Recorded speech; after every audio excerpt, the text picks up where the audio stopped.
Hey guys, welcome to Resource Point. This is Rishika. Actually vision eyes के सितंबर month में news in short वाली portion आपकी बची हुई है, तो उसे भी मैं कंप्लीट करा देती हूँ।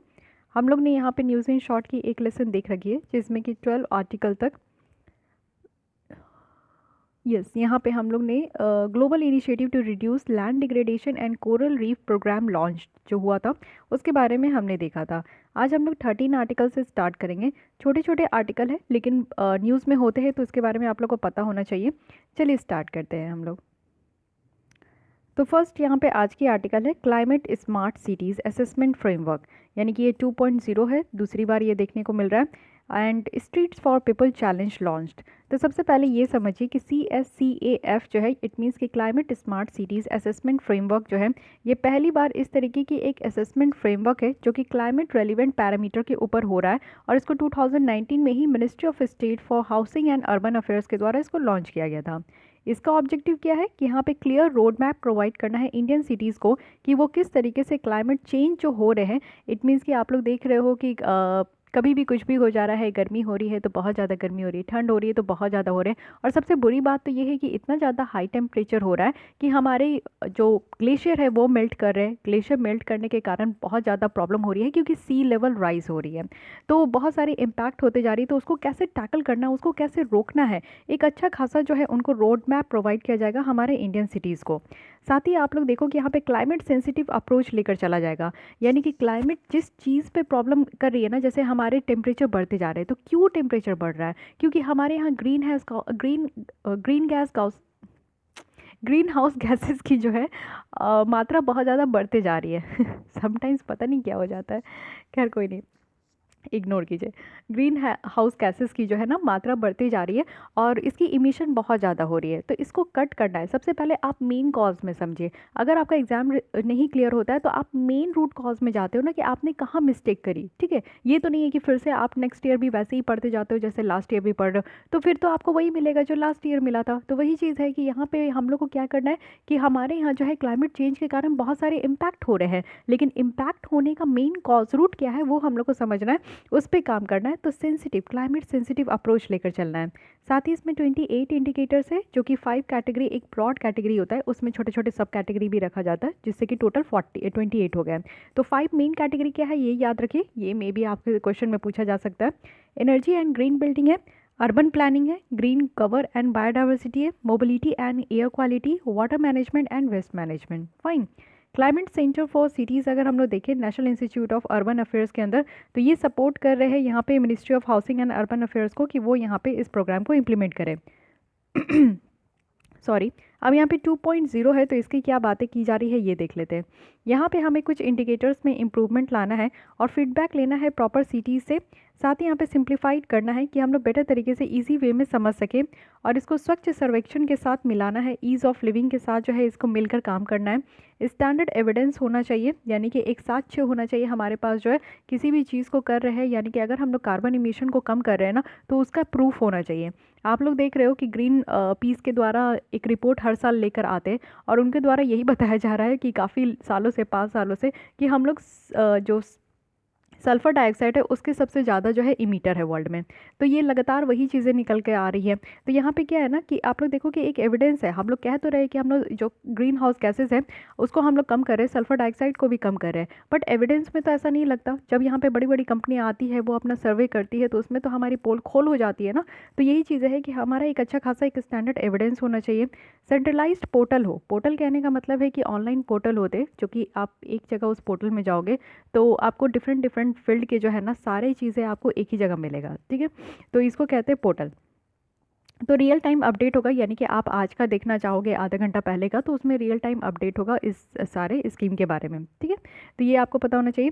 सेकंड है यहाँ पे कि स्ट्रीट फॉर पीपल चैलेंजेस, तो ये एक इनिशिएटिव है स्मार्ट सिटी मिशन का। स्मार्ट सिटी मिशन का तो आप लोग समझ ही रहे हो, उसी के अंदर ये सारे सब प्रोजेक्ट लाए जाते हैं जिसको इम्प्लीमेंट कराया जाता है। तो स्ट्रीट फॉर पीपल चैलेंजेस है, यानी कि यहाँ पे भी आपका स्मार्ट सिटी मिशन के अंदर लाया गया। इसका एम है कि सिटीज़ को इंस्पायर करना है कि वो एक अच्छा खासा रोड बनाए जिसमें कि लोग जो है वॉक करें। आप देखते हो कि हमारे सिटीज़ में ऐसे रोड होते हैं जिसमें कि गाड़ियाँ भी चलती है, टू व्हीलर्स भी चल रहे हैं, बाइसिकल भी चल रहे हैं और लोग भी उसी में चल रहे हैं। लेकिन फॉरेन कंट्रीज़ आप जाओगे तो वैसा नहीं होता। उनके लिए पेडेस्ट्रियल के लिए एक अलग सा लेन होता है, और जब वो 4 व्हीलर चलाते हैं उनका अलग लेन होता है, 2 व्हीलर के लिए अलग लेन होता है। तो इस तरीके से लेन होते हैं जिसमें कि एक्सीडेंट होने की चांसेस बहुत कम है। यहाँ तो आप लोग देखोगे कि फोर व्हीलर आप चला रहे हो तो यहीं से लोग जो है ना दौड़ के क्रॉस होंगे, यहीं से लोग जो है चल के क्रॉस होंगे। अब इसी में आप हाई स्पीड में आ रहे हो तो हो गया, फिर तो या तो फिर आप जाओगे या तो सामने वाला जाएगा, ज़्यादा चांसेस होता है कि सामने वाले चले जाते हैं। तो ये चीज़ें हमारे यहाँ रोड एक्सीडेंट जो है ना इसके कारण कि इसकी वजह से भी होता है कि हमारे यहाँ सब कोई एक ही जगह आ जाते हैं, ठीक है। तो ये एक प्रॉब्लम है। एक वाइब्रेंट स्ट्रीट बनाने की ज़रूरत है जिसमें कि लोग जो है ना सही तरीके से वॉक कर सकें। चैलेंजेस क्या क्या है? चैलेंजेस है कि हर एक सिटी जो है ना अपने हिसाब से वो टेस्ट करे और वॉकिंग प्रोजेक्ट लेकर आए, और साथ ही साथ स्ट्रीट्स यानी कि हाई फुटफॉल जोन होना चाहिए जिसको यहाँ पे पोटेंशियल लोकेशन हो, यानी कि ऐसा नहीं कि हर एक पूरा आपको शहर में जो है ऐसे ही आपको एक स्ट्रीट वॉक बनाना है, ऐसा नहीं है। एक पोटेंशियल जगह हो जहाँ पे लोग जो है ज़्यादा से ज़्यादा चलते हैं तो उस जगह पे जो है इस तरीके का स्ट्रीट बनाना ज़रूरी है, ठीक है। तो सबसे इम्पॉर्टेंट न्यूज़ यहाँ पे देखते हैं पंटेनल ब्राज़ील, ठीक है। आप लोग वेटलैंड के बारे में बहुत पढ़े हो, इंडिया की भी सारे वेटलैंड आपने रट्टा मार लिया। न्यू वेटलैंड भी इस बार आपको देखने को मिलेगा कि काफ़ी ऐड हुए हैं, रिसेंटली भी ऐड हुए, जो कि मैं अक्टूबर मंथ में आपको पढ़ाऊंगी। लेकिन वर्ल्ड का सबसे लार्जेस्ट वेटलैंड कौन है? तो सब वर्ल्ड का सबसे लार्जेस्ट वेटलैंड आप लोग देखोगे ये है पंटानल, जो कि ब्राज़ील में है। और इसमें लैंड कितना है? तो 1.5 लाख स्क्वायर किलोमीटर से भी ज़्यादा एरिया में ये फैला हुआ है। ब्राज़ील के साथ साथ आपको देखने को मिलेगा कि बोलीविया और जो प्रेगवे है इसमें भी ये बॉर्डर शेयर करता है, यानी कि ये जो लार्जेस्ट वेटलैंड है। बोलीविया और प्रेगवे आपको साउथ अमेरिका में देखने को मिलेगा कि ओनली 2 कंट्रीज़ है जो कि लैंडलॉक कंट्रीज़ है, बाकी तो यहाँ पे आपके लैंडलॉक कंट्रीज़ नहीं है। यहाँ पे क्या होता है ना कि वेट सीज़न में ड्राइज आउट हो जाते हैं, पॉन्ड्स वगैरह जो है ना सूख जाते हैं। तो वेटलैंड क्या होता है? वेटलैंड ऐसे एरिया होते हैं जहाँ पे आपको पानी देखने को मिलेगा, चाहे वो यहाँ पे फ्लोइंग स्टेज नेचर में हो, या फिर यहाँ पे आपका रुका हुआ हो, या फिर यहाँ पे टेम्परेरी हो, या फिर परमानेंट हो। किसी भी नेचर में जो अगर वाटर होता है उसके चारों ओर थोड़ा हरी भरी आपको बायोडाइवर्सिटी देखने को मिले, काफ़ी ज़्यादा फ्लोरा फोना हो, तो इस एरिया को जो है ना वेटलैंड कह देते हैं, ठीक है। तो वर्ल्ड का सबसे लार्जेस्ट वेटलैंड आपसे पूछा जा सकता है, तो इसको ध्यान रखिएगा। मेडिसिन्स में आते हैं, मेडिकेन्स है। तो व्हाट इज़ मेडिकेन्स? रिसेंटली एक मेडिकेन नाम का लैनोस जो है वो यहाँ पे mid landfall along the coast of Greece. तो मेडिकेन्स यानी कि मेडिटेरेनियन हरिकेन है, ये याद रखिएगा। मेडिकेन्स क्या है? तो मेडिटेरेनियन हरिकेन्स है, यानी कि ट्रॉपिकल स्टॉर्म लाइन, ये एक साइक्लोन है जो कि यहाँ पे मेडिटेरियन सी में देखने को मिला है।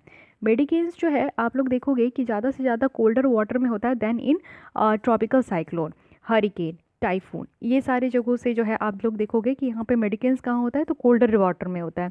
तो ये जो स्टॉर्म का जो कोर है ना वो बहुत ज़्यादा ठंड है, अगर हम लोग इसको कंपेयर करें warm core of tropical cyclone से। तो ये थोड़ी सी यहाँ पे आप लोग देखो कि ट्रॉपिकल साइक्लोन जो आता है, इट मीन्स कि आप लोग देखते हो हमारे यहाँ भी ट्रॉपिकल साइक्लोन आता है। अभी आप लोग देख रहे हो कि निहार आ रहा है ट्रॉपिकल साइक्लोन, जो कि तमिलनाडु वाले रीजन में है। तो ये क्या है ना कि यहाँ पे हम लोग का जो कोर एरिया है ये वार्म होना चाहिए, ठीक है। यहाँ पे बहुत ज़्यादा लो प्रेशर लेकिन हाई टेम्परेचर होना चाहिए। बट ये मेडिकेन्स क्या है ना, मेडिकेन्स में यहाँ पे जो कोर है ना इसमें जो है कोल्ड टेम्परेचर होना चाहिए। तो ये एक अलग तरीके का जो है अपना नेचर फॉर्म करता है, ठीक है। मेडिकेन्स जो है वो वीकर है एंड स्मॉलर इन साइज़ है, अगर इसको ट्रॉपिकल साइक्लोन के कंपैरिजन में देखें तो। मेडिटेरियन जो है वो जनरली आप देखोगे कि ड्राई एंड एवापोरेटिव सी है, साइक्लोनिक स्टॉर्म्स है, जो कि यहाँ पे ज़्यादा से ज़्यादा ये ग्रो नहीं होता है। लेकिन जो स्टडी एक 2011 में किया गया था उसके द्वारा ये बताया गया है कि सिर्फ 1 और 2 ही मेडिकेन्स जो है वो पर ईयर होते हैं। यानी इस तरीके का जो साइक्लोन होता है एक काइंड ऑफ स्टॉर्म, तूफान कह सकते हो आप, जिसकी की कोर जो है ना वो यहाँ पे ठंडी होती है। जैसे कि ट्रॉपिकल साइक्लोन में कोर एरिया जिसको आई बोलते हैं कि सबसे पहले आई डेवलप होता है, लेकिन आई आपको सारे साइक्लोन में नहीं देखने को मिलेगा। ये क्वेश्चन भी था 2020 के प्रीलिम्स में। तो यहाँ पे क्या होता है, जो आई होता है ना उसमें हाई प्रेशर होना चाहिए, लेकिन यहाँ पे आपका मेडिकेन्स में आपको लो प्रेशर देखने को मिलेगा। रिसेंट स्टडी से ये बताया गया कि मेडिकेन्स में जो है ना बहुत ज़्यादा प्रॉब्लम देखने को मिल रहा है एज ए प्लानट वार्म्स, क्योंकि क्लाइमेट चेंज के कारण। तो क्लाइमेट चेंज के कारण एक आपको इफेक्ट देखने को मिलेगा मेडिकेन्स में भी। इम्पैक्ट क्या है? तो ला नीना का है। देखिए 2 कंसेप्ट बहुत ही ज़्यादा इंपॉर्टेंट है ज्योग्राफी में, एक तो यहाँ पे है एल नीनो और दूसरा है ला नीना। तो इसका बेसिकली आप लोग समझिए कि क्या मतलब होता है। एल नीनो अगर कभी आता है ना, एल नीनो का इफेक्ट देखने को मिलेगा, तो इससे क्या होता है कि इंडिया में जो है बारिश कम हो जाती है। बारिश कम हो गई यानी कि यहाँ पे ड्रॉट वाली सिचुएशन आ गई। ठीक है। ला नीना में क्या होता है कि बारिश हद से ज़्यादा होती है, और ये दोनों का इफेक्ट कब देखने को मिलता है? मानसून के टाइम में। तो मानसून के टाइम में अगर यहाँ पे एल नीनो का इफेक्ट हो गया, इम्पैक्ट हो गया, इफेक्ट हो गया सॉरी, तो इससे क्या इम्पैक्ट देखने को मिलता है कि हमारे यहाँ बारिश कम होती है, ड्रॉट की कंडीशन आ जाती है। बट वहीं ला नीना के बारे में बात करें तो यहाँ पे क्या होता है कि बारिश ज़रूरत से ज़्यादा होती है और फ्लड वाला रीजन जो है, तो यहाँ पे फ्लड की सिचुएशन हो जाती है। ठीक है, ला नीना से क्या होता है? फ्लड की सिचुएशन होती है। तो ये याद रखिएगा। यहाँ पे क्या है कि ला नीना का इम्पैक्ट देखने को मिल रहा है। इट मीन्स कि यहाँ पे ज़रूरत से ज़्यादा जो है बारिश होती है। एक ला नीना जो है ये ज़्यादा रेन प्रोड्यूस करता है सेंट्रल ईस्टर्न पार्ट में, जहाँ के मोस्ट ऑफ द आप देखोगे कि मेडिटेरियन साइक्लोन्स डेवलप होते हैं। ठीक है, तो ये मेडिकेन याद रखना है, ये मेडिटेरियन हरिकेन है जिसको मिलाकर यहाँ पे मेडिकेन नाम दिया गया है। नेक्स्ट यहाँ पे देखते हैं state disaster relief fund, very important है ये। प्राइम मिनिस्टर के द्वारा यहाँ पे जो है अनाउंस किया गया है कि अब स्टेट्स जो है वो 50% अपना जो है यहाँ पे स्टेट डिजास्टर रिलीफ फंड को कोविड-19 रिलीफ के लिए वो इस्तेमाल करेंगे। तो पहले कितना था ये सवाल आता है, तो पहले यहाँ पे 35% जो है डिजास्टर के लिए वो इस्तेमाल करते थे, बट अब 50% तक का फंड जो है वो डिजास्टर के लिए इस्तेमाल करेंगे। SDRF अगर हम लोग देखें तो किस कानून के तहत इसको बनाया गया है?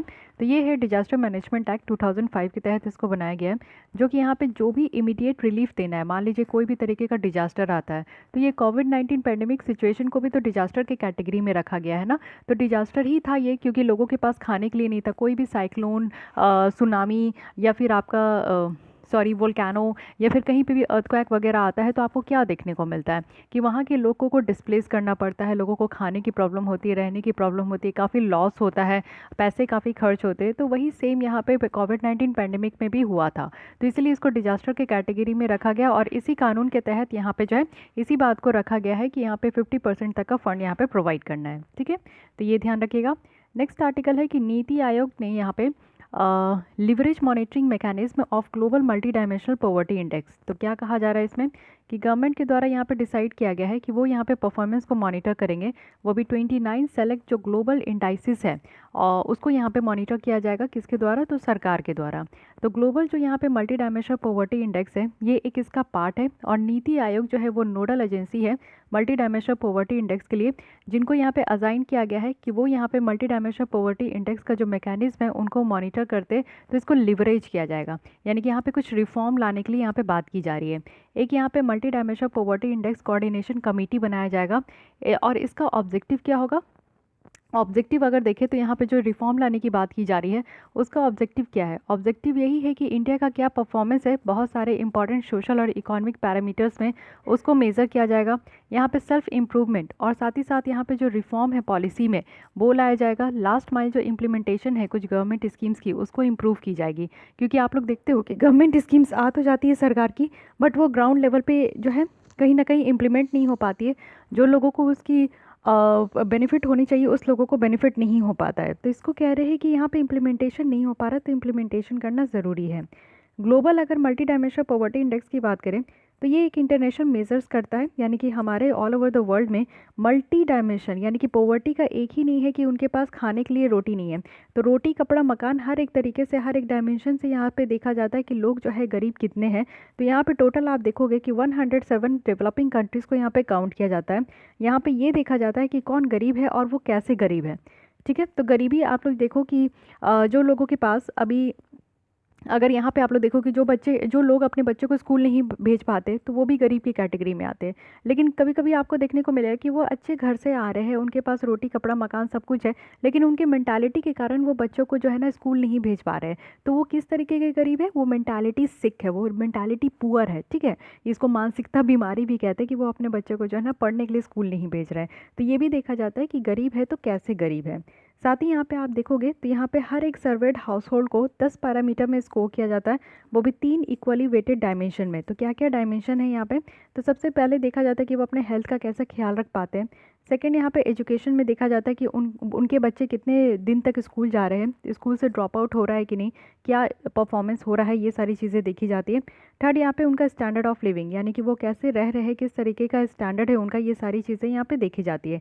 इसके अंदर भी सब सेक्शन आपको देखने को मिलेगा, बट मेजोरिटी यहाँ पे 3 चीज़ में जो है मल्टी डायमेंशनल पॉवर्टी इंडेक्स को मेज़र किया जाता है, health, education and standard of living. यहाँ पे आप देखो कि जो नेशनल फैमिली हेल्थ सर्वे है उसको यूटिलाइज़ भी किया जाता है। अगर इस बार की बात करें यहाँ पे ग्लोबल MPI 2020, तो इंडिया का रैंक कितना है, तो 62 है। आप याद रखिएगा, डायरेक्टली आपसे पूछ लिया जाएगा। साथ ही साथ आप लोग देखो कि इस बार बताया जा रहा है कि लार्जेस्ट रिडक्शन है, यानी कि मल्टी डायमेंशनल पॉवर्टी का 10 साल में ये बताया जा रहा है कि सबसे ज़्यादा कमी यहाँ पे जो है इस बार देखने को मिला। यानी कि बहुत सारे लोग हैं जो कि पॉवर्टी से बाहर निकल कर आए। अब यहाँ पे और भी अच्छे से ये इंडेक्स देख लीजिए। हेल्थ में यहाँ पे बताया जा रहा है कि सबसे पहले जो है चाइल्ड मोर्टेलिटी, यानी कि जो बच्चे जन्म लेते हैं उनकी 5 साल के अंदर कितने बच्चों की जान जा रही है, इस चीज़ को मेज़र किया जाता है। वो भी यहाँ पे आप लोग देखो। न्यूट्रिशन कैसा है बच्चों में, हेल्थ अगर आपके हेल्थ में कैसी न्यूट्रिशन है, बच्चों की हेल्थ में कैसी न्यूट्रिशन है, तो ये 2 पैरामीटर्स जो है आपका सब पैरामीटर है हेल्थ के तहत। एजुकेशन में क्या देखा जाता है कि कितने साल तक आपने स्कूलिंग करी। आप लोग देखते हो कि कभी कभी कोई लोग जो है 10th पढ़ते हैं, 12th पढ़ते हैं, कभी कोई कोई 5-6 तक ही पढ़ के छोड़ देते हैं। तो ईयर ऑफ स्कूलिंग मैटर करता है। स्कूल अटेंडेंस, कई बार आप देखोगे स्कूल में तो नाम लिखा गया लेकिन बच्चे स्कूल तक पहुंच नहीं पा रहे, वो स्कूल नहीं जाते, तो उनकी अटेंडेंस भी देखना होगा। उसके बाद लिविंग स्टैंडर्ड अगर देखें तो कुकिंग फ्यूल वो इस्तेमाल कर रहे हैं या फिर आज भी वो काउडंग से या फिर जो वुड वगैरह होता है उससे खाने बना रहे हैं। सैनिटेशन, साफ़ सफाई पे कितना ध्यान दे रहे हैं, क्या खुले में शौच कर रहे हैं या फिर घर में बंद दरवाजे के अंदर जो है वो शौच कर रहे हैं। ड्रिंकिंग वाटर की अवेलेबिलिटी कितनी है, हाउसिंग कैसा है, पक्का घर है कच्चा घर है कैसा है, इलेक्ट्रिसिटी कितने टाइम तक आ रही है, 24 आवर्स आ रही है या फिर बिजली की कनेक्शन है भी कि नहीं है, एसिड कितना है उनके पास जो है, यानी कि आप किसी भी इंसान के पास एसिड कितना है। तो ये सारी चीज़ें दर्शाती है लिविंग स्टैंडर्ड में। ठीक है, तो ये ध्यान रखना है क्योंकि ग्लोबल देखिए मल्टी डायमेंशनल पॉवर्टी इंडेक्स बहुत ही ज़्यादा इंपॉर्टेंट है, तो आपको हर एक चीज़ इसके बारे में पता होना चाहिए। आगे आते levels and trends in child mortality report 2020 by UNICEF. तो यूनिसेफ के द्वारा एक रिपोर्ट है यहाँ पे जिसमें कि चाइल्ड मोर्टेलिटी की बात करेंगे, क्या लेवल है और क्या ट्रेंड्स निकल कर आ रहा है। ठीक है, की फाइंडिंग में बताया गया है कि अंडर 5 मोर्टेलिटी रेट, इसमें जो है आप देखोगे कि डिक्लाइन हुआ है, यानी कि 60% तक यहाँ पे आपका घटा है चाइल्ड मोर्टेलिटी। 1990 से ये बताया जा रहा है कि अब तक जो यहाँ पे डिक्लाइन हुआ है, यानी कि अंडर 5 मोर्टेलिटी रेट, तो ये 60% तक हो चुकी है। बात करें यहाँ पे चाइल्ड मोर्टेलिटी रेट की, तो चाइल्ड मोर्टेलिटी रेट को जो हम लोग मेज़र करते हैं वो यहाँ पे 1000 लाइव बर्थ्स में देखते हैं कि कितने बच्चों की यहाँ पे जान चली गई है। ठीक है, और वो भी 5 साल में।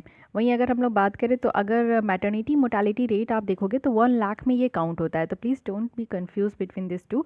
चाइल्ड मोर्टेलिटी रेट जो काउंट होता है वो 1000 में काउंट होता है और जो मैटर्निटी मोर्टेलिटी रेट होता है वो 1 लाख में काउंट होता है। ओके, अब यहाँ पे बताया जा रहा है कि 93 से आप देखो कि 38 जो है वो 2019 तक आ चुका है, यानी कि 1990 में कितना था, तो 93 था और अभी 2019 में कितना है, तो 38 है। तो आप देख सकते हो कि स्कोर भी बहुत कम हुआ है। वहीं अगर हम लोग बात करें तो अफ्रीका में ये सबसे ज़्यादा देखने को मिलेगा। इंडिया और नाइजीरिया की बात करूँ तो ये 3rd पोजीशन में है। वहीं न्यूबॉर्न जो मोर्टेलिटी है वो यहाँ पर डिक्रीज़ नहीं हो रहा है और साथ ही साथ आप देखोगे कि जो एडोलेसेंट मोर्टेलिटी है वो यहाँ पे डिक्रीज़ हो गया है और 40% तक बताया जा रहा है 1990 से। 2019 में अगर बात करें तो 122 कंट्रीज़ है जिनके द्वारा यहाँ पे अंडर 5 मोर्टेलिटी रेट को अचीव किया गया है, वो भी जो सस्टेनेबल डेवलपमेंट गोल है उससे भी कम यहाँ पे देखा गया है। और फियर डेथ है वो भी पर 1000 लाइव बर्थ, जो मैं अभी बता रही थी। इंडिया में अगर देखें तो ये भी डिक्रीज़ हुआ है। न्यू नेटल मोर्टेलिटी, यानी कि जो न्यू बेबी बॉर्न होते हैं वो भी यहाँ पे कम हो गया है और मतलब कि ओवरऑल आप देख सकते हो कि यहाँ पे आपका जो है ना कम हो गया है कि नहीं। जो मोर्टेलिटी रेट है वो यहाँ पे आपका जो है, जो बच्चे जो अंडर 5 एज में जिनका डेथ होता था 1000 लाइव बर्थ्स में, तो वो आपको ओवरऑल डिक्रीज़ होते हुए दिखेगा 1990 से, विच इज़ वेरी गुड। वहीं अगर अंडर 5 मोर्टेलिटी रेट की बात करें तो ये प्रोबेबिलिटी क्या है कि जितने बच्चे यहाँ पे जब बर्थ लेते हैं और जब 5 साल के हो जाते हैं तो उन कितने बच्चे यहाँ पे जो है मतलब कि जितने बच्चों की यहाँ पे जान जा रही है 1000 लाइव बर्थ्स में, तो उनको हम लोग अंडर 5 मोर्टेलिटी रेट कहते हैं। न्यू नेटल मोर्टेलिटी रेट कहने का मतलब है कि प्रोबेबिलिटी जो यहाँ पे बच्चे होते हैं बर्थ से लेकर 28 दिन तक, तो उसको यहाँ पे 1000 लाइव बर्थ्स में देखा जाता है। ठीक है, तो 28 डेज़ के गैप में जो देखा जाता है वो न्यू जन्मे जो बच्चे होते हैं उनको न्यू नेटल मोर्टेलिटी रेट कहते हैं। वहीं अगर 5 साल तक हो जाए तो अंडर 5 मोर्टेलिटी रेट। वहीं अगर एडोलेसेंट मोर्टेलिटी रेट की बात करूँ तो यहाँ पे जो बच्चों को देखा जाता है उनकी एज 10 to 19 होती है। ठीक है, और ये भी 1000 बच्चों में ही देखा जाता है ये जिनकी एज जो है 10 साल हो चुकी है। तो इसको ध्यान रखिएगा। इस तरीके का जो आपका डेटा होता है ना, इससे प्लीज़ बोर मत होइए। बहुत सारे बच्चे बोर हो जाते हैं सारे डेटा उसको जब भी मैं यहाँ पे बताती हूँ, तो बोर होने की ज़रूरत नहीं। यहाँ पे क्या है ना कि आप इसको स्मार्टली सोचो कि कहाँ पे आप इसको इंक्लूड कर सकते हो, कहाँ पे आप इसके यूज़ कर सकते हो। क्योंकि मैं जो भी चीज़ें यहाँ पे पढ़ाती हूँ और ये विज़न IAS मैगजीन जो यहाँ पे आपको दिया जाता है, ये बहुत ही अच्छे तरीके से इस तरीके से इसको प्रिपेयर किया गया है ना कि आप लोग की प्रीलिम्स, इंटरव्यू और जो मेंस है, ये तीनों की प्रिपरेशन आपकी इससे बहुत अच्छी हो जाएगी। पोषण माह में आते हैं तो पोषण माह कौन से मंथ को यहाँ पे पोषण माह कहा जाता है? तो सितंबर का जो मंथ होता है ना, इसको हर साल हम लोग राष्ट्रीय पोषण माह के जैसा यहाँ पे सेलिब्रेट करते हैं। इस मंथ में क्या है कि जो भी एक्टिविटीज़ यहाँ पे न्यूट्रिशन अवेयरनेस से रिलेटेड है वो यहाँ पे किया जाता है। पोषण अभियान है जिसको कि सारे स्टेट और यूनियन टेरिटरी में इसको जो है लिया जा रहा है। पोषण अभियान की बात करूँ तो यहाँ पे नेशनल न्यूट्रिशन मिशन इंग्लिश में है। ये इंडिया का फ्लैगशिप प्रोग्राम है, यानी कि पूरे ऑल ओवर द इंडिया में जो है इसको इम्प्लीमेंट किया गया है। साथ ही साथ जो है फ्लैगशिप है, कहने का मतलब है कि बहुत बड़ी स्कीम है। इसके अंदर आपको सब सेक्टर्स भी देखने को मिलेंगे, सब पार्ट भी देखने को मिलेंगे। 2018 में इसको लॉन्च किया गया था, जिसमें कि जो न्यूट्रिशनल स्टेटस है ना सिर्फ बच्चों की बट एडोलेसेंट गर्ल की, प्रेग्नेंट वीमेन की और लैक्टेटिंग मदर की, इन सब की यहाँ पे न्यूट्रिशन जो स्टेटस है उसको यहाँ पे और ज़्यादा इंक्रीज़ करना है। ठीक है, तो मेनली यहाँ पे पोषण माह पूछा जाएगा, तो पोषण माह याद रखना है, ये सितंबर मंथ का है। अब आते हैं नेक्स्ट, जो कि है ministry of social justice and empowerment frames transgender person rules 2020। तो ये आपके जो है ट्रांसजेंडर के लिए है, उनके प्रोटेक्शन ऑफ राइट के लिए है। तो कुछ रूल्स लाया गया है जो कि ट्रांसजेंडर पर्सन एक्ट 2019 है, उसी के तहत इसका एम है कि जो ट्रांसजेंडर पर्सन होते हैं उनके राइट्स को प्रोटेक्ट करना है। साथ ही साथ पहले क्या था कि सेंटर के द्वारा यहाँ पे national council for transgender person बनाया गया था इसी कानून के तहत। इसी कानून का कुछ की फीचर्स देख लेते हैं। जो डीएम होते हैं, डिस्ट्रिक्ट मजिस्ट्रेट, जो कि आगे चलकर आप लोग भी बनने वाले हैं, यहाँ पे सर्टिफाई करेंगे कि कौन से पर्सन का जेंडर क्या है। यानी कि कोई भी ट्रांसजेंडर पर्सन जो है डीएम के पास आएंगे और वो अगर वो बताते हैं कि वो अपने आप को किस कैटेगरी में रखना चाहते हैं, मेल में, फीमेल में या ट्रांसजेंडर में, तो ये चीज़ें को सर्टिफाई करने के लिए डीएम के पास ये अथॉरिटी है। ठीक है, बिना किसी मेडिकल और फिजिकल एग्जामिनेशन का, यानी कि हर एक पर्सन को अपना राइट है ना यार, आप अपने आप को कैसे देखते हो ये आपका अधिकार है, कोई दूसरा नहीं बताएगा कि आप कौन हो। और अपनी आइडेंटिटी के लिए आपको सर्टिफिकेट दूसरे से लेने की ज़रूरत नहीं है। तो ट्रांसजेंडर को भी यही राइट दी गई है कि वो अपनी जो उनकी जो जेंडर की आइडेंटिफिकेशन है वो खुद बताएंगे, कोई और उनको जो है एग्जामिन करके नहीं बताएगा।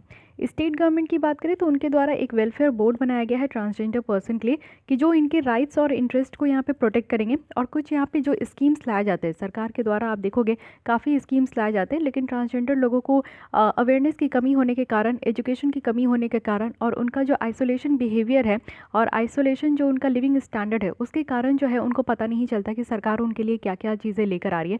तो उनको यहाँ पे अवेयर करना है। और साथ ही साथ यहाँ पे जो existing educational, social security, health scheme, welfare measures सब जो है उसको यहाँ पे एग्जिस्टिंग जो है उसको रिव्यू करना है, जिससे कि यहाँ पे ट्रांसजेंडर पर्सन को भी बेटर तरीके से इंक्लूड कर सके। आप देखोगे स्कूल में, हॉस्पिटल में, सब जगह जो है ट्रांसजेंडर पर्सन जो है नहीं होते, उनके बच्चे भी नहीं जाते। बट अब ऐसा नहीं करना है, इक्वालिटी की बात कर रहे हैं तो इनको भी इक्वल प्रोविजन मिलनी चाहिए। स्टेट गवर्नमेंट को ये ज़रूरत है कि कुछ अच्छे खासे स्टेप्स लें, जिससे कि यहाँ पे जो ट्रांसजेंडर पर्सन के साथ बहुत ज़्यादा मतभेद होता है, डिस्क्रिमिनेशन होता है, चाहे वो गवर्नमेंट सेक्टर में हो, प्राइवेट ऑर्गेनाइजेशन में हो, चाहे कोई भी एजुकेशन इंस्टीट्यूशन में हो, तो वो अब ऐसा ना हो, इसके लिए स्टेट गवर्नमेंट जो है अपने हिसाब से वो कानून बना सकते हैं। जेंडर सेंसिटिव इंफ्रास्ट्रक्चर होना चाहिए, जैसे कि ट्रांसजेंडर जो है वो बेटर तरीके से अपने हिसाब से वो चीज़ों को इस्तेमाल कर सके, जैसे कि वॉशरूम वगैरह हो, हॉस्पिटल वगैरह हो, तो उनके हिसाब से जो है उस तरीके का प्रोविज़न होना चाहिए। स्टेट गवर्नमेंट के द्वारा ट्रांसजेंडर प्रोटेक्शन सेल भी यहाँ पे आपका सेटअप किया गया है, जिससे कि कोई भी अपराध अगर इनके अगेंस्ट में होता है तो उन सारे केसेस को भी मॉनिटर किया जाएगा। फाइन। नेक्स्ट आते हैं यहाँ पे ministry of social justice and empowerment के द्वारा यहाँ पे आप देखोगे कि एक Ambedkar social innovation and incubation mission को लॉन्च किया गया है। तो ये है क्या, इसका ASIIM दे दिया जाएगा, कहा जाएगा कि फुल फॉर्म बताइए। तो ये है Ambedkar social innovation and incubation mission. ये लॉन्च किया गया है वेंचर कैपिटल फंड के तहत, जिसमें कि कुछ इनोवेशन और जो इंटरप्राइजेस है स्केड्यूल कास्ट स्टूडेंट में, जो कि यहाँ पे हायर एजुकेशन इंस्टीट्यूशन में पढ़ रहे हैं, तो उनको यहाँ पे प्रमोट किया जाएगा। वेंचर कैपिटल फंड, अगर स्केड्यूल कास्ट की बात करें तो ये सिर्फ एंटरप्रेन्योरशिप, यानी कि जो स्केड्यूल कास्ट के लोगों में अगर उनको बिजनेस इस्टेब्लिश करना है, खुद का कुछ आइडिया है उसको इम्प्लीमेंट करना है, कुछ न्यू इनोवेशन करनी है, तो उनको एंटरप्रेन्योरशिप कहते हैं। तो यहाँ पे अगर स्केड्यूल कास्ट और दिव्यांग यूथ में अगर इस तरीके की एंटरप्रेन्योरशिप बनने की चाह है तो उसको डेवलप किया जाएगा। इसके अंदर क्या है कि 1000 इनिशिएटिव्स लिया जाएगा स्केड्यूल कास्ट यूथ के लिए, जिनको आइडेंटिफाई किया जाएगा, और 30 लाख तक का यहाँ पे 3 ईयर्स के लिए फंड किया गया है। ऑब्जेक्टिव क्या है, सबसे पहले तो आप लोग समझ ही गए कि एंटरप्रेन्योरशिप यहाँ पे प्रमोट करना है, साथ ही 1000 इनोवेटिव आइडिया निकाल के लाना है, वो भी कब तक, तो 2024 तक। साथ ही साथ यहाँ पे सपोर्ट, प्रमोट और हैंड होल्ड करना है स्टार्टअप आइडियाज़ को, यानी कि जो अपना स्टार्टअप सेटअप करना चाहते हैं उनको भी एंटरप्रेन्योर्स कहते हैं, तो उनको यहाँ पे प्रमोट करना है। साथ ही साथ उनको कॉन्फिडेंस भी देना है, एंटरप्रेन्योरशिप के साथ साथ कॉन्फिडेंस माइंडसेट भी उनको देना है। कुछ और इनिशिएटिव आप देख सकते हो जो कि शेड्यूल कास्ट के इकोनॉमिक डेवलपमेंट के लिए। तो सबसे पहला है यहाँ पे स्टैंड अप इंडिया स्कीम, जो कि यहाँ पे फाइनेंसिंग दिया जाएगा schedule caste stand women entrepreneurs को। साथ ही साथ national schedule caste finance and development corporation है, जो कि इनकम जो भी जनरेट हो रहा है शेड्यूल कास्ट के एक्टिविटीज़ से, तो उसको फाइनेंस किया जाएगा। क्रेडिट इन्हांसमेंट गारंटी स्कीम्स दिया जाता है शेड्यूल कास्ट को। ये क्रेडिट इन्हांसमेंट गारंटी स्कीम्स है, ठीक है, ताकि कि यहाँ पे इंटरप्रेन्योरशिप को सपोर्ट कर सके, यानी कि जितने भी यहाँ पे शेड्यूल कास्ट है, अगर वो अपने बिजनेस को सेटअप करने के लिए लोन लेना चाहते हैं तो उनको बैंकों से लोन दिया जाएगा। और क्रेडिट गारंटी यहाँ पे, यानी कि जितना भी उनको क्रेडिट दिया जाएगा, अगर वो इसके इंटरेस्ट के साथ अगर वो नहीं वापस से रिपेमेंट कर पाएंगे तो सरकार उनको कहीं ना कहीं हेल्प ज़रूर करेगी। फाइन, अब आते हैं नेक्स्ट, ये है किरण। सो ये किरण क्या है? ये 24/7 toll free mental health rehabilitation helpline है, जिसमें कि यहाँ पे कुछ इश्यूज़ को लेकर सपोर्ट प्रोवाइड किया जाएगा, जैसे कि अर्ली स्क्रीनिंग करनी है, फर्स्ट एड करना है, साइकोलॉजिकल सपोर्ट करना है, डिस्ट्रेस मैनेजमेंट करना है, मेंटल वेलबिंग है। तो ये सारी चीज़ों पे जो है यहाँ पे हेल्प किया जाएगा। यहाँ पे 13 लैंग्वेज में सर्विस ऑफर की जाएगी और इसको department of empowerment of person with disability के साथ लॉन्च किया जाएगा, वो भी ministry of social justice and empowerment के तहत ये काम कर रहे हैं, ठीक है। तो याद रखना है कि किरण क्या है? किरण एक मेंटल हेल्थ रिहैबिलिटेशन स्कीम है, हेल्पलाइन सेंटर है, जो कि 13 लैंग्वेजेस में यहाँ पे सर्विस ऑफर किया जाएगा। और किसी भी तरीके का अगर इशू है, मान लीजिए फर्स्ट एड कराना है, कहीं कट फट गए हैं, या फिर कोई साइकोलॉजिकल सपोर्ट लेना है, या फिर कोई डिस्ट्रेस मैनेजमेंट करना है। आप लोग देखते हो आज के दिन में लोगों को स्ट्रेस बहुत ज़्यादा होता है, किसी भी कारण, कोई भी, बहुत सारे ऐसे रीज़न है, हर एक लोग को अलग अलग तरीके का स्ट्रेस है। आप लोग को भी अलग अलग तरीके का स्ट्रेस होगा कि बहुत सारे अटेम्प्ट हो गए, अभी तक एग्जाम क्लियर नहीं हुआ, या फिर कुछ भी और, है कि नहीं। लाइफ में तो बहुत सारे स्ट्रेस होते हैं, बट सबसे बड़ा स्ट्रेस जो यूथ में होता है, दो ही चीज़ें होता है, एक तो बॉयफ्रेंड गर्लफ्रेंड वाला प्रॉब्लम होता है, और दूसरा आप लोग देखोगे कि जो यहाँ पे एग्ज़ाम दे रहे हैं, सीरियस कैंडिडेट होते हैं जो कि एग्ज़ाम दे रहे हैं और वो फेल होते जा रहे हैं। तो ये दो सबसे बड़ा स्ट्रेस का कारण है। तो मैं तो कहूँगी, मैं कुछ भी नहीं कहूँगी, क्योंकि फिर आप लोग बायस्ड हो जाते हो। देखो ऐसा कुछ नहीं है, अभी आप लोग का टाइम है ना करियर बनाने का, ठीक है। ये बॉयफ्रेंड गर्लफ्रेंड वाली जो चीज़ें हैं ना, ये स्कूल कॉलेजेस में ठीक लगता है, बट अब ठीक नहीं लगता है। अब आप लोग अपना ध्यान दीजिए यहाँ पे करियर में। अगर आप लोग फेल हो रहे हो या फिर एग्ज़ाम क्लियर नहीं हो रहा है, तो इसको आप लोग को देखना होगा कि क्यों क्लियर नहीं हो रहा है। ये सबको साइड में रखो, ठीक है। तेल लेने जाओ, ब्रेकअप हो गया है तो खुश हो जाओ कि अब आप आज़ाद हो गए, अब अपनी करियर पे आप फोकस अच्छे तरीके से करोगे, तो ये बहुत ज़्यादा ज़रूरी है, ठीक है। तो इस पर ध्यान दीजिए। अब आइए आगे बढ़ते, सॉरी, नेक्स्ट आते हैं, India post launches 5 star villages scheme. तो ये है क्या? इसका एम है कि यूनिवर्सल कवरेज करना है फ्लैगशिप पोस्टल स्कीम का, वो भी कहाँ? तो रूरल एरिया में। अब स्कीम इसमें क्या क्या कवर किया गया है? तो सबसे पहला है सेविंग बैंक अकाउंट, फिर है Sukanya Samriddhi account, PPF account, postal life insurance policy, rural postal life insurance policy. तो ये 5 ऐसे यहाँ पे स्कीम है जिसको कि यहाँ पे आपका कन्वर्ज किया गया। इससे क्या है कि जो गैप है, यानी कि लोगों की जो पब्लिक अवेयरनेस और जो पोस्टल प्रोडक्ट तक जो रिच है और जो सर्विसेज है, उनके बीच के गैप को यहाँ पे दूर करना है। क्योंकि लोगों को यहाँ पे सबसे बड़ी प्रॉब्लम हमारे इंडिया में जो है वो है अवेयरनेस को लेके। लोगों को इसके बारे में अवेयर ही नहीं होता है कि गवर्नमेंट स्कीम्स क्या क्या आ रहे हैं और उनके बेनिफिट के लिए सरकार क्या क्या काम कर रही है। तो सबसे पहले जो यहाँ पे गैप होता है किस चीज़ में, या तो लोगों को पता नहीं है, और जो यहाँ पे पोस्टल प्रोडक्ट होते हैं और जो सर्विस होती है वो लोगों तक सही तरीके से पहुँच नहीं पाता है। तो या तो लोगों को यहाँ पे जो है अवेयरनेस नहीं है, और दूसरा है कि यहाँ पे पोस्टल जो है अपने सही तरीके से काम नहीं करते हुए सर्विस सही तरीके से नहीं पहुँचाया जा रहा। वो भी आप देखोगे कि इंटीरियर विलेजेस में, जहाँ गाँव तक जो है ना, पोस्टल से जो आपका पोस्टल जो सर्विस होती है वो बहुत कम देखने को मिलता है, ठीक है। सिटीज़ वगैरह में तो ये 1-2 दिन में आपकी चिट्ठी वगैरह या फिर कुछ भी जो आपका होता है, कोई भी डॉक्यूमेंट्स वगैरह जो होता है वो पहुंचा दिया जाता है। लेकिन इंटीरियर विलेज गांव में आप देखोगे कि पोस्टल सर्विस जो है बहुत मुश्किल से वहाँ पे होता है। तो ये गैप है, या तो लोगों को पता नहीं है, या तो ये अपना सर्विस सही से नहीं निभा रहे।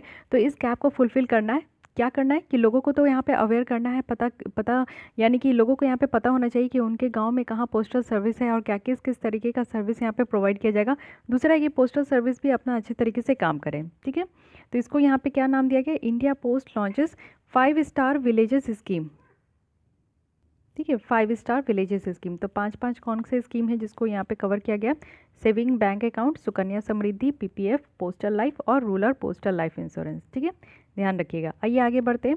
Defence India startup challenge 4। तो ये क्या है? ये है डिस्क 4। इट मीन्स कि डिफेंस इंडिया स्टार्टअप चैलेंज 4, इसका एम है कि जो इनोवेशन है डिफेंस एक्सीलेंस इकोसिस्टम है, इसको और ज़्यादा बढ़ाना है। आईडेक्स आप देखो यानी कि innovation for defence excellence ecosystem, ये एक इनिशिएटिव है जो कि 2018 में इसको लॉन्च किया गया था। ऑब्जेक्टिव यही है कि हमारे यहाँ डिफेंस जो स्टार्टअप इकोसिस्टम है उसको डेवलप करना है और उसको ज़्यादा से ज़्यादा प्रमोट करना है। ठीक है, डिफेंस से रिलेटेड जो इकोसिस्टम स्टार्टअप यहाँ पे आपका सेटअप हो रहा है। तो डिस्क 4 के अंदर अगर हम लोग देखें तो 11 चैलेंजेस है आर्म्ड फोर्सेस के थ्रू, जो कि ये बता रहे हैं कि स्टार्टअप इनोवेटर्स और एमएसएमई को यहाँ पे जो है ना इनोवेटिव आइडियाज़ प्रोवाइड करना है। तो यहाँ पे चैलेंजेस को गोली मारिए, यहाँ पे आप समझिए अगर डायरेक्टली यहाँ पे दे दिया जाएगा, क्योंकि आप लोग देखते हो यूपीएससी में क्वेश्चन किस तरीके से बनते हैं, वो सिर्फ कह देंगे डिस्क, ये किस चीज़ से रिलेटेड है, डिस्क 4। तो यहाँ पे आपको समझना है कि डिफेंस, यहाँ पे आपका डिफेंस स्टार्टअप इकोसिस्टम से ये रिलेटेड है। ठीक है, सक्सेसफुल फ्लाइट टेस्ट ऑफ अभ्यास, तो इसको हिट कहा जा रहा है। हिट क्यों कहा जाता है?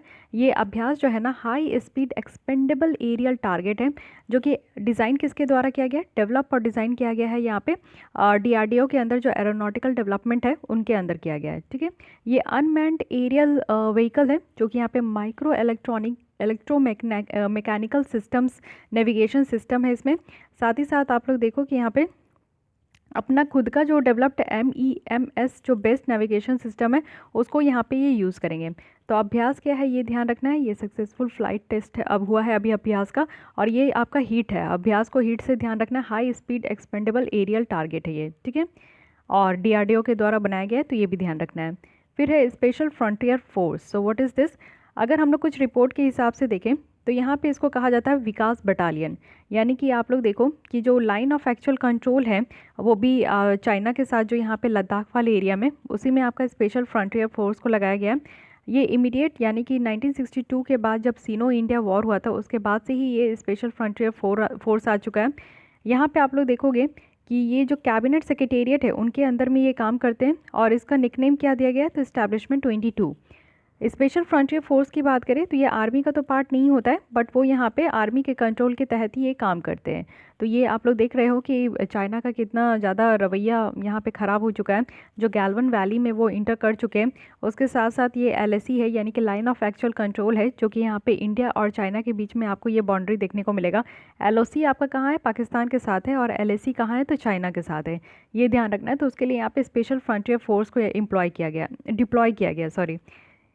इंद्र नेवी, तो ये बायलैटरल मैरीटाइम एक्सरसाइज है, तो किसके बीच में है, पहले तो ये ध्यान रखना है, इंडियन नेवी और रशियन नेवी के बीच में। तो इंद्र है यहाँ पे, ये IND इंडिया हो गया, R यहाँ पे आपका रशिया हो गया। ठीक है, तो इस तरीके से याद रखना है। ये इंद्र नेवी है, बायलैटरल मैरीटाइम एक्सरसाइज है। पहली बात तो ये याद रखना है कि ये जो नेवी आपका एक्सरसाइज होता है ये किन दो कंट्री के बीच में होता है। सेकंड थिंग ध्यान रखना है कि रिसेंट ईयर में ये आपका कहाँ कंडक्ट कराया गया है, तो बे ऑफ बंगाल में ये हुआ है। और एक्सरसाइज का एम क्या होता है, यहाँ पे एम होता है कि एक दूसरे की जो बेस्ट प्रैक्टिसेस है उसको अंडरस्टैंड करें, उसको समझें। इसमें सरफेस और एंटी एयरक्राफ्ट ड्रिल्स होते हैं, फायरिंग एक्सरसाइजेस होता है, हेलीकॉप्टर ऑपरेशन होते हैं। तो ये सारी चीज़ें ध्यान नहीं रखनी है, 3 चीज़ें ही ध्यान रखनी है कि कोई भी एक्सरसाइज जो है किन दो कंट्री के बीच में हुआ, रिसेंट ईयर में कहाँ पे हुआ, और उसका एम क्या है। इसी के साथ आप लोग देख लीजिए पैसेज एक्सरसाइज, तो ये होता क्या है, ये इसको पैसेक्स कहते हैं।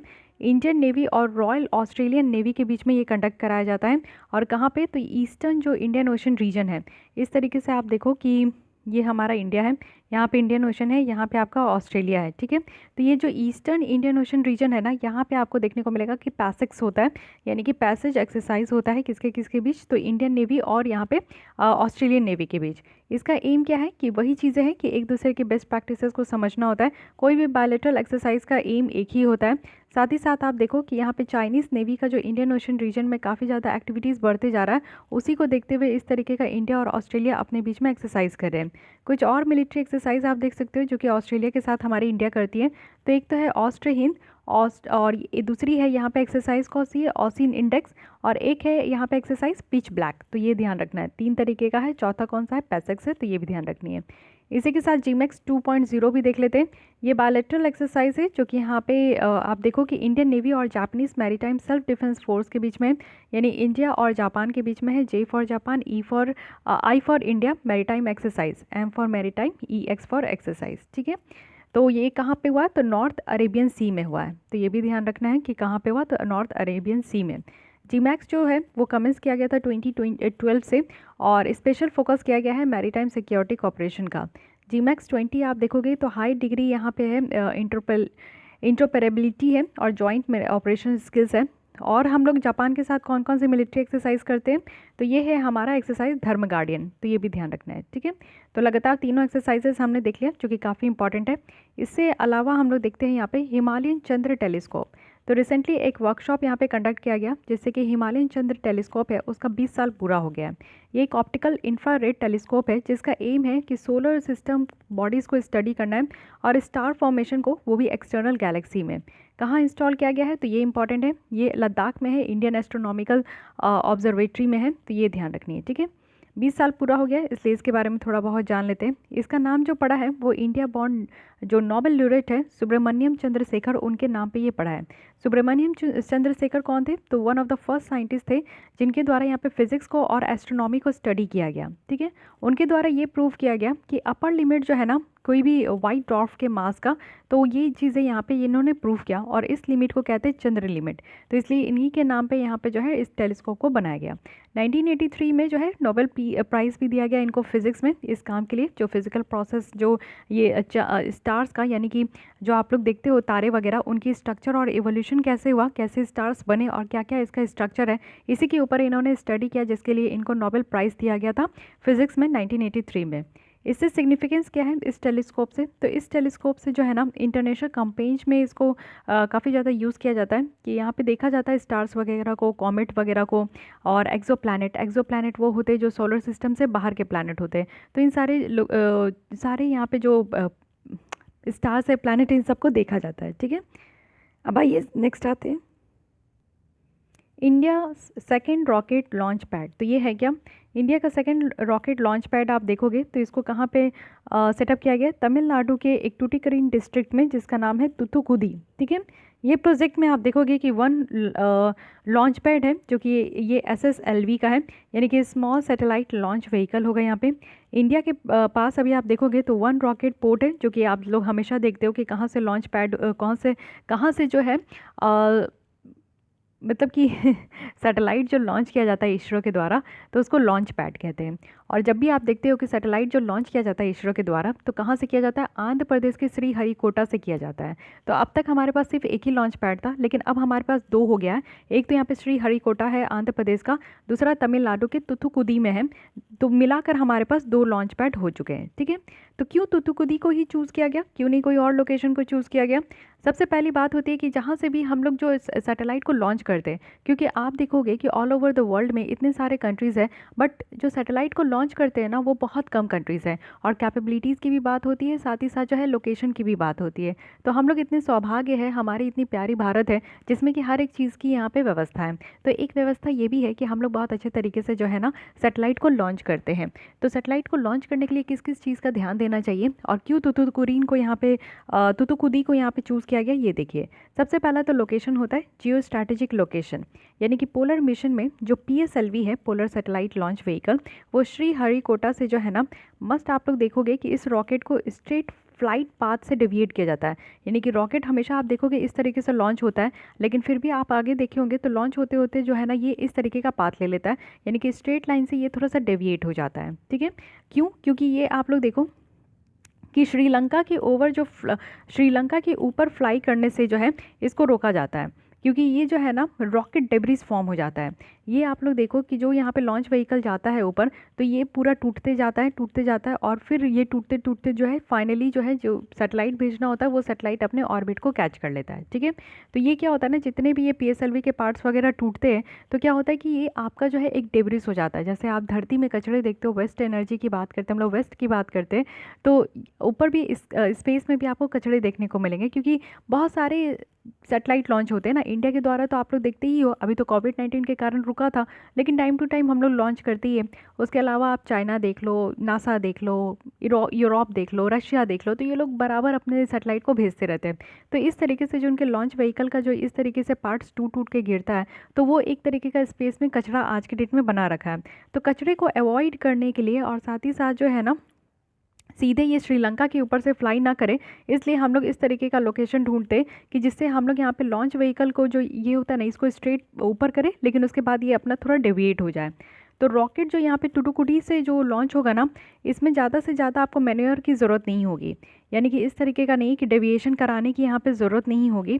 और यहाँ पे कोई लैंड मास नहीं है, यानी कि फ़्लाइट पाथ में आप देखोगे कि साउथवर्ड डायरेक्शंस में कोई भी लैंड मास नहीं है, ज़मीन नहीं है। इससे क्या होगा कि रॉकेट फ्यूल भी यहाँ पे सेव हो पाएगा, और साथ ही साथ जो पेलोड कैपेसिटी है, यानी कि कितना अपने साथ जो है सैटेलाइट लेकर जाती है एक लॉन्च व्हीकल, वो भी यहाँ पे इम्प्रूव हो पाएगा। सबसे बड़ी जो यहाँ पे प्रॉब्लम होती है ना, वो होती है रॉकेट फ्यूल की, क्योंकि फ्यूल बहुत ज़्यादा लग जाता है। तो इसीलिए यहाँ पे वैसे लोकेशन से हमेशा सैटेलाइट को भेजना चाहिए ना जहाँ से ज़्यादा जो है फ्यूल ना लगे, कम से कम फ्यूल में वो जो है सैटेलाइट अपने ऑर्बिट को कैच कर ले। लेकिन वैसा नहीं होता, फ्यूल के खर्चे बहुत ज़्यादा होते हैं। इसीलिए तो आप देखते हो ना कि बहुत सारे कंट्रीज़ होते हैं, फ्रांस होते हैं, रशिया होती है, अमेरिका होते हैं, कि वो लोग को अगर छोटे छोटे अपने सैटेलाइट लॉन्च कराना होता है ना, तो वो हमें दे देते हैं, इसरो को दे देते हैं। और इसरो भी जो अभी रिसेंटली लॉन्च करी थी अपनी सैटेलाइट, तो उसके साथ जो है 10 सैटेलाइट दूसरे दूसरे कंट्री का लॉन्च करती है। क्यों लॉन्च करती है? क्योंकि उसमें फ्यूल कम होता है ना। वो लोग एक एक अपने छोटे छोटे जो लॉन्च करेंगे अगर सैटेलाइट, तो उनका तो जितना में वो लॉन्च नहीं करेंगे, उससे ज़्यादा खर्चा तो उनका जो है फ्यूल में चला जाएगा। तो इसीलिए सारे कंट्रीज़ जानते हैं कि इसरो वर्ल्ड का एक लौता ऐसा स्पेस एजेंसी है जो कि बहुत सस्ते दाम में जो है वो सैटेलाइट को लॉन्च कराता है। तो इसलिए बड़े बड़े जो आप देखते हो कि नासा वगैरह भी हमारे पास ही आते हैं अपने सैटेलाइट को लॉन्च कराने के लिए। मेजर सैटेलाइट तो वो लोग अपने लॉन्च कर लेते हैं, बट छोटे छोटे जो सैटेलाइट होते हैं उसको इसरो के द्वारा लॉन्च कराया जाता है, just to save their rocket fuels. ठीक है। और पेलोड कैपेबिलिटी इंप्रूव करना है, यानी कि कितने ज़्यादा मिसाइल्स को वो कैरी कर सकते हैं, इस चीज़ को यहाँ पे इम्प्रूव किया जा सकता है। सेकंड थिंग है कि यहाँ पे प्रॉक्सिमिटी है, यानी कि क्रिटिकल इंफ्रास्ट्रक्चर की भी यहाँ पे प्रॉक्सिमिटी है। आप देखो जो थुदुकुडी है, ये 70 से 100 किलोमीटर जो है ना, इसरो का जो यहाँ पे LPSC है उससे दूर है, यानी कि जो लिक्विड प्रपोल्सन सिस्टम सेंटर है, और ये तमिलनाडु के कहाँ है, तो तिरुनेलवेली में है। तो इससे 70 से 100 किलोमीटर ये दूर है। तो इससे क्या होगा, टाइम भी सेव होगा और ट्रांसपोर्टेशन का कॉस्ट भी सेव होगा, अगर हम लोग श्रीहरिकोटा के कंपैरिजन में देखें। क्योंकि आप देखो जहाँ पे लॉन्च व्हीकल बनता है वो है यहाँ पे तमिलनाडु में, और तमिलनाडु से ये कहाँ जाता है, आंध्र प्रदेश में जाता है। तो इसको जो है ना बड़े बड़े आप देखते होंगे कि बहुत बड़े ट्रक होते हैं, ट्रक भी नहीं ट्रॉली कहेंगे, जिसमें कि इस तरीके का लॉन्च व्हीकल को उठा के ले जाया जाता है, PSLV GSLV वगैरह को। तो जो ट्रांसपोर्टेशन किया जाता है श्रीहरिकोटा में, उसका कॉस्ट बहुत ज़्यादा लग जाता है। और अभी कुछ दिन पहले नहीं, कुछ महीने पहले ऐसी न्यूज़ थी कि एक ट्रक जो है ना वो फंस गया था, 5 महीने से जो है वो निकल नहीं पा रहा था, और ट्रॉली था वो जो इस तरीके का PSLV को लेकर जा रहा था श्रीहरिकोटा में। तो काफ़ी धीरे धीरे भी चलाना होता है, क्योंकि ये बहुत ज़्यादा रिस्की होता है, और बहुत ज़्यादा इसमें आप समझ सकते हो कि इस तरीके का लॉन्च व्हीकल अगर कहीं से भी डैमेज होगा तो फिर मुश्किल हो जाएगा, फिर वापस जो है जहाँ पे आपका बनता है वहीं पे ले जाना होगा। तो ये अलग ही प्रॉब्लम होगा। तो इसीलिए यहाँ पे आप लोग समझो कि 70 से 100 किलोमीटर ही दूर है यहाँ पे टुडुकुडी। तो बहुत ही आसान हो जाएगा, कम से कम एक स्टेट से दूसरे स्टेट में तो लेकर नहीं जाना है ना, एक ही स्टेट में आपका 70 किलोमीटर या 100 किलोमीटर तक आपको पहुँचाना है। तो इसमें टाइम भी आपका कम लगेगा, कॉस्ट भी कम लगेगा। अब हम लोग जो एक PSLV या एक GSLV को ट्रांसपोर्ट करने में ना 50 से 60 दिन लग जाते हैं, 2-3 महीने लग जाते हैं, तो वो काम नहीं होगा। अब एक ही स्टेट में रहेगा तो तुरंत तुरंत जो है हम लोग यहाँ पे मतलब कि सैटेलाइट को लॉन्च करते रहेंगे। थर्ड यहाँ पे होता है कि प्रॉक्सिमिटी टू अर्थ इक्वेटर।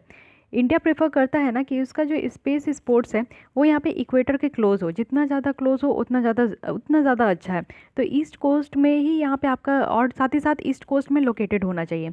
तो दो चीज़ें इंडिया को चाहिए होता है। पहला तो चाहिए होता है कि इक्वेटर के क्लोज हो, ठीक है। तो हमारा जो सदर्न पार्ट है वो आप देखते हो कि इक्वेटर के क्लोज है, नॉर्दर्न पार्ट तो हमारा दूर है।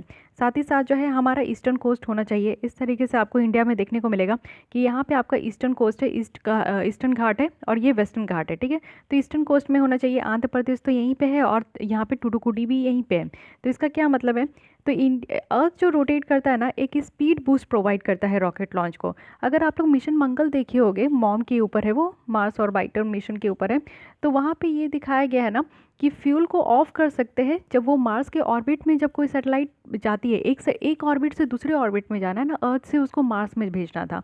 तो जब अर्थ से लेकर वो मार्स में जा रहा है तो फ्यूल की बहुत ज़्यादा कंजप्शन होनी थी, लेकिन PSLV में उतना ज़्यादा नहीं था कैपेसिटी कि उसमें फ्यूल रखा जा सके। तो एक ऑर्बिट से दूसरे ऑर्बिट पहुंचाने में क्या था कि थोड़ी देर के लिए फ्यूल ऑफ कर देना और एक हाई प्रेशर से पुश करके जो है ना दूसरे ऑर्बिट में उसको भेजना होता है। तो इसमें बहुत ज़्यादा एनर्जी लगता है, बहुत ज़्यादा फ्यूल भी यहाँ पे खर्च होता है। तो वो आप लोग उस मूवी को देखे होंगे तो आप लोग उस चीज़ को समझ पाओगे। तो अर्थ के रोटेशन से जो है ना एक स्पीड प्रोवाइड किया जाता है, यानी कि जैसे ही अर्थ जो है ना यहाँ पे मार्स के बगल में आता है तो यहाँ पे क्या होता है ना कि स्पीड से जो है सैटेलाइट तुरंत उसमें एक ऑर्बिट से दूसरे ऑर्बिट में चला जाता है। ठीक है, तो इसलिए यहाँ पे बहुत ज़्यादा ज़रूरी है कि अर्थ के इक्वेटर के पास हो, और साथ ही साथ जो है ना एक हायर क्लोजर यहाँ पे इक्वेटर के पास होता है ना तो एक ताकत मिलता है, स्ट्रेंथ मिलता है, यानी कि ग्रेविटी के थ्रू जो है ना ये खिंचा भी जाता है। इस तरीके का भी आप लोग समझ सकते हो। अगर फेल्योर हो जाता है तो अगर डेब्रिस भी जो एक्सप्लोजन से होता है ना वो कहाँ फॉल होगा, तो बे ऑफ बंगाल में फॉल होगा, ना कि कोई ज़मीन में फॉल होगा। तो इससे क्या है कि बहुत सारे प्रॉपर्टी और लाइफ्स भी सेव हो जाएंगे। तो आप लोग समझ सकते हो कि जैसे ही रॉकेट लॉन्च होता है तो रॉकेट लॉन्च होते होते जब वो स्पेस में जाता है तो उससे पहले पीएसएलवी के पार्ट पुर्जे जो है ना टूट टूट के गिरते जाते हैं, और सिर्फ सैटेलाइट है जो कि ऑर्बिट में जाकर वो वहाँ पे आपका स्टिक हो जाता है। तो ये सारे जो पार्ट्स पुर्जे अगर टूटते रहेंगे ना, तो मान लो कि पार्ट्स पुर्जे अगर टूटते रहेंगे तो यहाँ पे जो होता है हमारा जो ईस्टर्न पार्ट है, तो ईस्टर्न पार्ट में आप लोग देखोगे कि बहुत बड़ा यहाँ पे बे ऑफ बंगाल है, यहाँ पे जो है ना कोई भी कंट्रीज़ वगैरह नहीं है। तो अगर गिरेगा भी तो कहाँ गिरेगा, बे ऑफ बंगाल में गिरेगा। तो इससे किसी की भी जान की भी क्षति नहीं होगी, ना कहीं पे भी प्रॉपर्टी लॉस होगा। ठीक है, तो यहाँ पे आप लोग मैप में देख सकते हो, एक बार देख लीजिए तभी आप लोग को अंदाज़ा होगा।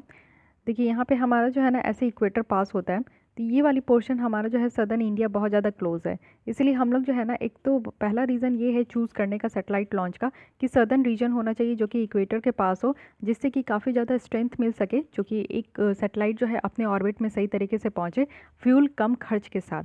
सेकंड है कि यहाँ पे हम लोग ईस्टर्न घाट को चूज़ करते हैं, ये वाला ईस्टर्न घाट है, क्योंकि यहाँ पे अगर हम लोग लॉन्च व्हीकल को लॉन्च करते हैं तो उससे अगर फेल्योर हो जाता है तो फेल्योर होने के बाद भी जो आप लोग देखते हो कि पार्ट्स पुर्जे जो यहाँ पे गिरते हैं तो वो इस एरिया में गिरे, क्योंकि इस एरिया में आप लोग देखो कि मेजोरिटी जो है आइलैंड वगैरह है, तो किसी के भी ज़्यादा लॉस होने की चांसेस नहीं है। लेकिन अगर यहाँ से हम लोग लॉन्च करेंगे तो यहाँ पे आप लोग देख सकते हो कि कंट्री वगैरह है, काफ़ी ज़्यादा यहाँ पे पॉपुलेशन भी होती है अफ्रीका की, तो छोड़ ही दीजिए कितनी ज़्यादा यहाँ पे पॉपुलेशन है।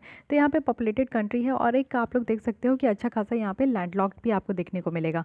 लेकिन यहाँ पे तो एक तो आपका यहाँ पे कुछ है भी नहीं, कोई कंट्री भी नहीं है, और दूसरी चीज़ यहाँ पे आप लोग को देखने को मिलेगा कि सारे आइलैंड्स वगैरह होते हैं। ठीक है, तो ये दो रीज़न है जो कि यहाँ पे चूज़ करने का होता है कि कहाँ पे आपका लॉन्च व्हीकल को जो है ना वो सेट करना है। ठीक है, तो ये ध्यान रखिएगा। नेक्स्ट आर्टिकल आते हैं, sun has begun a new solar cycle. तो न्यू सोलर साइकिल कहने का क्या मतलब है कि नासा और जो national oceanic and atmospheric administration है उनके द्वारा उनके प्रोडिक्शन को अनाउंस किया गया है, वो भी न्यू सोलर साइकिल को लेकर, जिसको सोलर साइकिल 25 कहा जा रहा है। ये स्टार्ट कब से हुआ है, तो दिसंबर 2019 से हुआ है। सन जो है huge ball of electricity charged hot gas है, ये तो आप लोग भी जानते होंगे, जो सूरज है, और ये चार्ज्ड गैस जो है वो मूव करते रहते हैं, और एक पावरफुल मैग्नेटिक इफेक्ट जो है, मैग्नेटिक फील्ड जो है वो चारों ओर आपको देखने को मिलेगा। तो एक अच्छा खासा गोल सा बना दे, हाँ इसमें चार्ज्ड पार्टिकल्स बहुत ज़्यादा है, जिसके कारण चार्ज जो निकलता है उसके कारण मैग्नेटिक फील्ड आपको सन के चारों ओर देखने को मिलेगा। सन का जो मैग्नेटिक फील्ड है वो एक साइकिल में जाता है, जिसको हम लोग सोलर साइकिल कहते हैं। ठीक है, ये मैग्नेटिक फील्ड का एक साइकिल होता है जिसको सोलर साइकिल कहते हैं। हर 11 साल में जो है सन की मैग्नेटिक फील्ड जो है वो एक कंप्लीट फ्लिप यहाँ पे कवर करती है, यानी कि कंप्लीट करती है 11 साल में। ठीक है, इसका मतलब है कि सन का नॉर्थ और साउथ पोल जो है ना वो अपने प्लेस को स्विच करता है। जैसे आप लोग मैग्नेटिक पोल देखे होंगे, एक सेकेंड, मैग्नेटिक पोल आप लोग देखे होंगे इस तरीके का है, नॉर्थ और साउथ, लेकिन 11 साल के बाद आपको देखने को मिलेगा कि ये साउथ हो जाता है, ये नॉर्थ हो जाता है। इसका मतलब ये नहीं कि हम लोग उल्टे फील करेंगे कि हम लोग यहाँ थे नॉर्थ में थे अब साउथ में आ गए 11 साल के बाद, ऐसा नहीं है, आपको ऐसा फील नहीं होगा। बट ये मैग्नेटिक फील्ड यहाँ पे फ्लिप करता है, ये अर्थ फ्लिप नहीं करता है। ठीक है, अर्थ का तो काम ही है वो रोटेट होते ही रहता है अपने एक्सिस में, लेकिन ये मैग्नेटिक फील्ड जो है ना वो फ्लिप करता है, तो ये ध्यान रखिएगा। ठीक है, जब यहाँ पे सोलर साइकिल स्टार्ट होता है तो सोलर मिनिमम होता है, और जब सन यहाँ पे लिस्ट सन स्पॉट होता है तो इस समय आप देखोगे, यानी कि सन स्पॉट कहने का मतलब है कि इस तरीके का आपको सन में भी दाग देखने को मिलेगा, जैसे चेहरे पे स्पॉट हो जाता है तो वैसे ही इसको सन स्पॉट भी कहा जाता है। ठीक है, ओवर द टाइम क्या होता है, सोलर में कुछ एक्टिविटी होते हैं और नंबर ऑफ जो सन स्पॉट है वो धीरे धीरे बढ़ते जाता है। तो अगर पूछा जाएगा कि सोलर साइकिल जब स्टार्ट होता है तो उस समय सन स्पॉट ज़्यादा होता है कि कम होता है, तो जब सोलर साइकिल स्टार्ट होता है तो सन स्पॉट जो है वो समय कम होता है। मान लीजिए 2 ही सन स्पॉट होंगे, लेकिन जैसे जैसे ये सोलर साइकिल ये बढ़ते जाएगा और 8 साल 10 साल हो जाएगा तो यहाँ पे सन स्पॉट जो है ना वो इस तरीके से बढ़ते जाएगा। ठीक है, अगर आप लोग भी आप लोग को भी पिंपल होता है और अपने चेहरे पे आप क्योर नहीं करते हो, तो ये पिंपल जो है ना 2 से 4, 4 से 8 जो है ये आपको दिखने लगेगा। कुछ समय के बाद आपके दाग छूट जाएंगे आपके फेस में।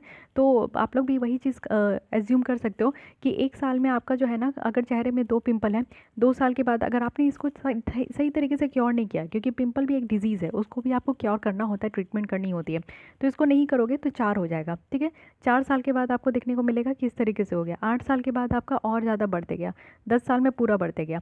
तो यही चीज़ है कि अर्ली स्टेज में जो है, जब से प्यूबर्टी हीट करते हैं, तो लड़के हो या लड़कियां हो, दोनों को पिंपल्स की प्रॉब्लम होती है। तो जब से आपका सोलर साइकिल स्टार्ट होता है और जब से लड़कियां प्यूबर्टी या लड़के प्यूबर्टी हीट करते हैं, तो उनको पिंपल्स स्टार्ट होता है, और फिर आगे आगे बढ़ते बढ़ते जो है ये बढ़ते जाता है। तो उसी तरीके से सन में भी जो है सन स्पॉट बढ़ते जाता है। ठीक है, आइए आगे बढ़ते। Scientific and useful profound research advancement scheme, तो ये सुपरा स्कीम है। ये डायरेक्टली आपसे पूछा जा सकता है कि सुपरा स्टैंड फॉर, तो ये है scientific and useful profound research advancement. ठीक है, इसमें क्या है कि न्यू साइंटिफिक जो ब्रेक थ्रू है उसको एक्सप्लोर करना है, लॉन्ग टर्म इम्पैक्ट जो यहाँ पे फंडामेंटल साइंटिफिक अंडरस्टैंडिंग के ऊपर होगा। इंपॉर्टेंट मेजर्स क्या है इस स्कीम का, कि एडवांसेस यहाँ पे देखा जाएगा, रिसर्च आउटकम्स की एबिलिटी यहाँ पे बढ़ाई जाएगी, मिलनी यहाँ पे साइंटिफिक और रिसर्च पे काम किया जाएगा। इसको डिज़ाइन किया गया है science and engineering research board के द्वारा, इसको डिज़ाइन किया गया है। अब ये होता क्या है, science and engineering research board, ये एक स्टैट्यूटरी बॉडी है जो कि department of science and technology के अंदर ये काम करते हैं, जिसमें कि बेसिक रिसर्च जो साइंस और इंजीनियरिंग के अंदर होता है उसको ये प्रमोट करते हैं।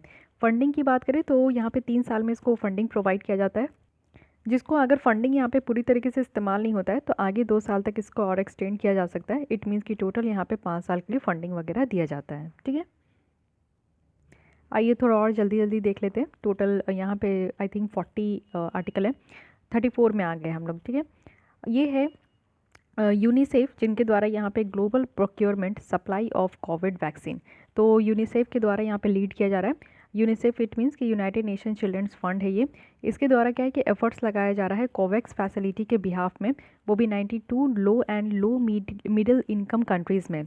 इससे क्या होगा ना कि यहाँ पे प्रोक्योरमेंट को सर्व किया जाएगा, यानी कि 80 हायर इनकम जो इकॉनमीज़ है उनके साथ कोऑर्डिनेट करके उनको सपोर्ट करके यहाँ पे प्रोक्योरमेंट किया जाएगा, यानी कि वैक्सीन का, कोविड-19 की वैक्सीन के बारे में बात किया जा रहा है। कोवैक्स है जो कि ग्लोबल इनिशिएटिव है कि यहाँ पे इंश्योर कराया जा रहा है कि कोविड-19 की वैक्सीन जो है अवेलेबल होगी, वो भी हायर इनकम में और लोअर इनकम कंट्रीज़ में। यूनिसेफ की अगर बात करें तो वर्ल्ड के लार्जेस्ट ये सिंगल वैक्सीन बायर है, जो कि more than 2 billion doses of बहुत तरीके के वैक्सीन को ये प्रोक्योर करती है एनुअली। ठीक है, तो ये ध्यान रखना है, इसलिए कोविड-19 का जो यहाँ पे वैक्सीन आएगा उसको भी प्रोक्योर किया जाएगा यूनिसेफ के द्वारा। नेक्स्ट है यहाँ पे घर तक फाइबर स्कीम, बहुत ही अच्छी स्कीम है जो कि प्राइम मिनिस्टर के द्वारा इसको इनॉग्रेट किया गया। घर तक फाइबर स्कीम जो है, यहाँ पे आप लोग देखो कि 45,945 विलेजेस जो बिहार के हैं उसको कनेक्ट किया जाएगा, वो भी ऑप्टिकल फाइबर इंटरनेट सर्विस के द्वारा। ये जो प्रोजेक्ट है इससे डिजिटल सर्विस जो है वो आपका बढ़ेगा, यानी कि e education, e agriculture, telemedicine, tele law है, दूसरे सोशल सिक्योरिटी स्कीम से जो कि बिहार में और ज़्यादा बढ़ेगा, और सारे स्टेट नेटिव्स जो है इसको बेटर तरीके से इस्तेमाल कर पाएंगे। यहाँ पे आप लोग देखो इम्प्लीमेंटेशन जो है 1 वाईफाई का 5 फ्री ऑफ कॉस्ट कनेक्शन दिया जाएगा गवर्नमेंट इंस्टीट्यूशन को। तो इसमें क्या क्या है, जो प्राइमरी स्कूल है बच्चों की, आंगनवाड़ी सेंटर है, आशा वर्कर है और जीविका जो दीदी है, इन सब को यहाँ पे जो है free of cost connection provide किया जाएगा इंटरनेट का। ये जो प्रोजेक्ट आपका यहाँ पे इम्प्लीमेंट किया जाएगा ये डिपार्टमेंट ऑफ टेलीकम्युनिकेशन, साथ ही साथ यहाँ पे ministry of electronics and IT है। तो याद रखिएगा घर तक फाइबर स्कीम ये बिहार का है। नेक्स्ट है शांति स्वरूप भटनागर प्राइज़, तो ये हर एक साल जो है अच्छा खासा अगर किसी का एक आउटस्टैंडिंग कंट्रीब्यूशन होता है साइंस एंड टेक्नोलॉजी के फील्ड में तो उनको दिया जाता है। यहाँ पे और भी डिसिप्लिन है जैसे कि बायोलॉजी साइंस, केमिकल साइंस, अर्थ, और साथ ही साथ atmosphere, ocean, planetary, engineering science, तो ये सब में। ठीक है, एलिजिबिलिटी कौन है, किसको किसको ये जो है आपका अवार्ड मिल सकता है, प्राइस, कोई भी सिटीजन ऑफ इंडिया जिनकी एज यहाँ पे 45 ईयर्स हो चुकी है, या फिर ओवरसीज सिटीजन्स ऑफ इंडिया भी, या फिर POI भी जो कि इंडिया में रह के काम किए हैं तो वो भी एलिजिबल हैं। ये जो अवार्ड है यहाँ पे फाउंडर थे काउंसिल ऑफ CSIR, यानी कि काउंसिल ऑफ जो है scientific and research industrial research के हैं, तो उनके नाम पे ही इस फाउंडर का नाम इस अवार्ड का नाम रखा गया है। ठीक है, शांति स्वरूप, तो ये ध्यान रखना है। आइए देखते हैं साथी इनिशिएटिव। व्हाट इज़ साथी इनिशिएटिव? तो मिनिस्ट्री ऑफ टूरिज्म के द्वारा यहाँ पे लाया गया है क्वालिटी काउंसिल ऑफ इंडिया, जिसमें कि हॉस्पिटैलिटी जो इंडस्ट्री है उसको असिस्ट किया जाएगा।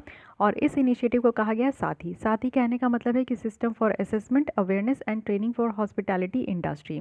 इससे क्या होगा कि यहाँ पे जो इंडस्ट्री है उसको सेंसिटाइज किया जाएगा, यानी कि जो कोविड रेगुलेशंस किया जा रहा है उसको यहाँ पे देखा जाएगा।